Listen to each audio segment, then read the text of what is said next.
नमस्कार, मी उर्वी सावंत पंगत तुमच्यामध्ये तुमच्या सगळ्यांचं खूप खूप स्वागत करत आहे। आज मी तुमच्याबरोबर महाराष्ट्रीयनची फेमस अशी कोथिंबीर वडी, कुरकुरीत अशी कोथिंबीर वडीची रेसिपी शेअर करणार आहे। तर चला पटापट सुरुवात करूया।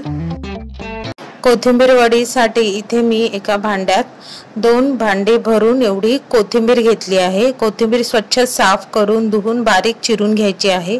आता ज्या भांड्याने मी कोथिंबीर घेतली आहे ते अर्ध भांड भरून मी चण्याचं पीठ, पाव भांड तांदळाचं पीठ आणि हे मसाले ऍड करायचे आहेत। आता ह्या मसाल्यांमध्ये मी धने पावडर, ओवा, हळद, मालवणी मसाला, गरम मसाला, तीळ, जिरे पावडर आणि मीठ, आता हे सगळे मसाले आपल्याला एक एक करून या मिश्रणात ऍड करायचे आहेत।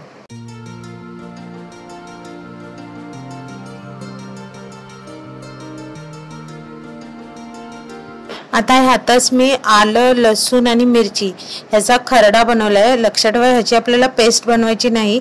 आलं, लसूण आणि मिरची आपल्या थोडं दाताखाली आलं पाहिजे आणि त्याच्यातच 2 चमचे एवढं तेल घातलं आहे आणि चवीपुरतं मीठ। आता हे सगळे जिन्नस एकत्र करून अगदी व्यवस्थित ते सगळं मिक्स करायचं आहे।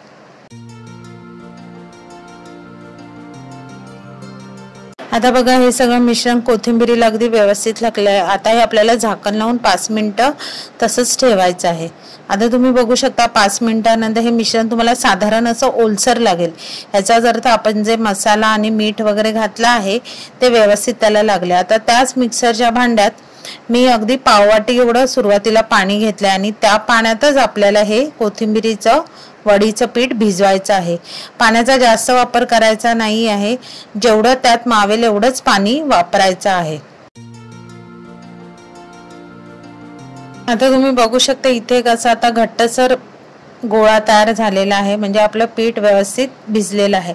आता हे मक्याचं पीठ इथे ऍड केलं आहे। ऍक्च्युली हे पीठ मी मगाशीच तांदळाच्या पिठाबरोबर ऍड करायला पाहिजे होतं, पण ते माझ्याकडून राहिल्यामुळे मी ते नंतर ऍड केलंय। पण तुम्ही त्याच प्रोसेस मध्ये तांदळाच्या पिठानंतर हे मक्याचं पीठ ऍड करा।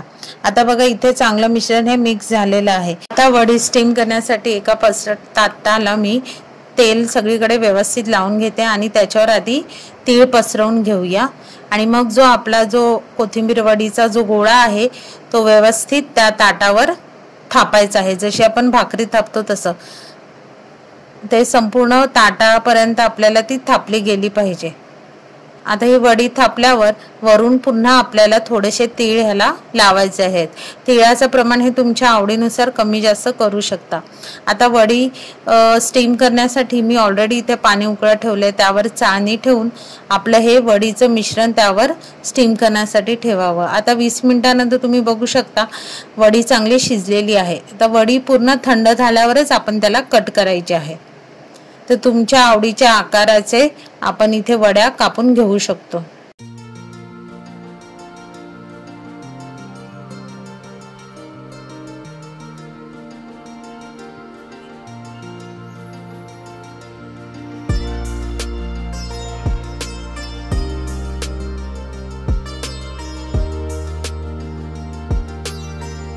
आता इथे मी आधीच तेल तापत ठेवलेलं आहे। आता ह्या कापलेल्या वड्या आपल्याला मीडियम फ्लेमवर खरपूस तळून घ्यायच्या आहेत।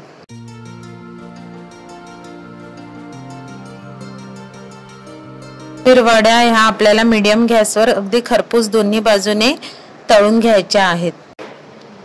अशाच प्रकारे आता ही दुसरी बॅच सुद्धा आपण तळून घेऊया। वाटते की नाही मस्त कुरकुरीत आणि अशी खमंग अशी ही कोथिंबीर वडी।